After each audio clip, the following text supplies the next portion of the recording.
Welcome to the CARC Screencast number 2, logging in and submitting a job.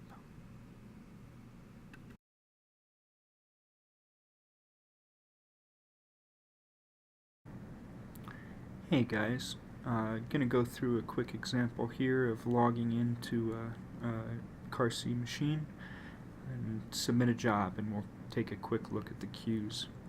So here I'm on my local machine on my terminal, and the tool that we use to log into any machine is SSH. It stands for Secure Shell.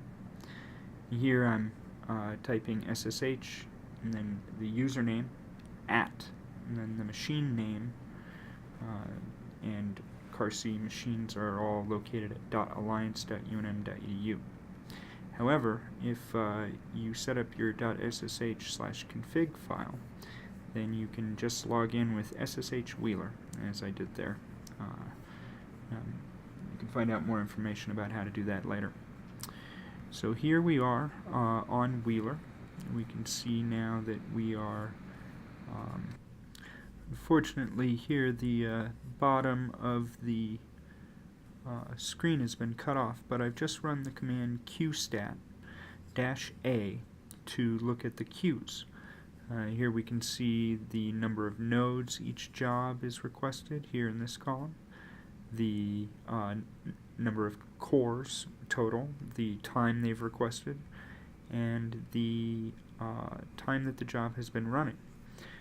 We can also see a name of a job, the username, any special requests for resources that they've made, for instance 40 gigs in memory, and so on. So we will now need to submit our own job to the queue. So I've gone over to a directory that I've prepared. I have a job that I've set up ahead of time in a script called hello.m. This is just a Matlab script, and it's quite simple, just prints hello world. Now what we need to take a look at is the PBS script. This is the script that we submit to the queue. And so at the top we have these PBS directives. -n is the job name, -l specifies the resources that we're requesting, for instance the number of nodes, the cores per node. By the way, PPN, or process per n, is unique to each machine, and the amount of time that we need it. Then next step, we need to load in the software that we want to use, Matlab.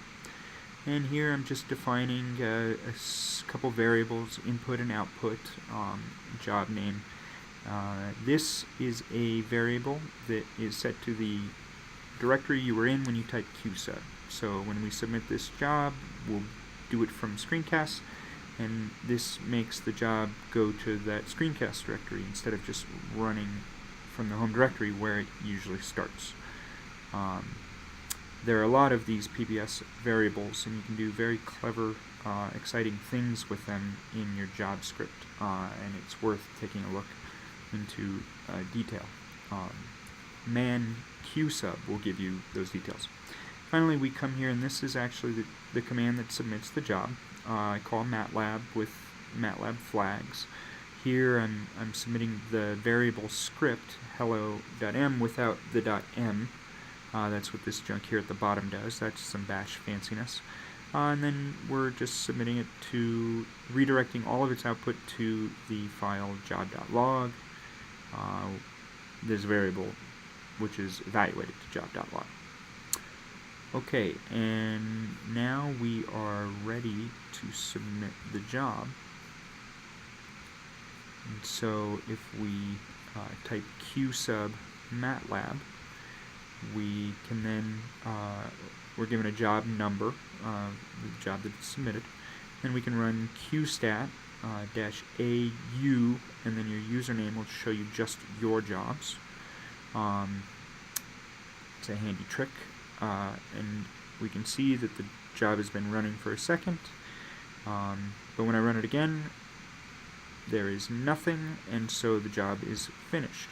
Now we have a couple files that are created when the job ran. We've got a .e and a .o script, and then our log.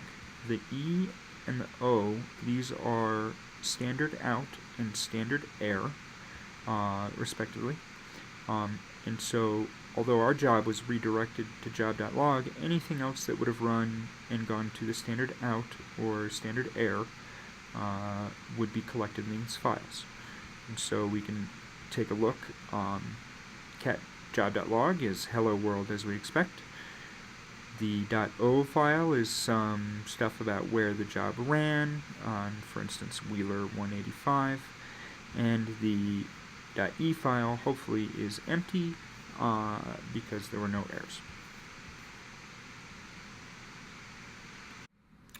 Alright, and that's it. That's all we're going to look at for now. Wanted to thank you guys for checking out the screencasts, and stay tuned for more details, more advanced methods, and other neat tricks and cool things you can do with the CARC machines. Thanks. Bye.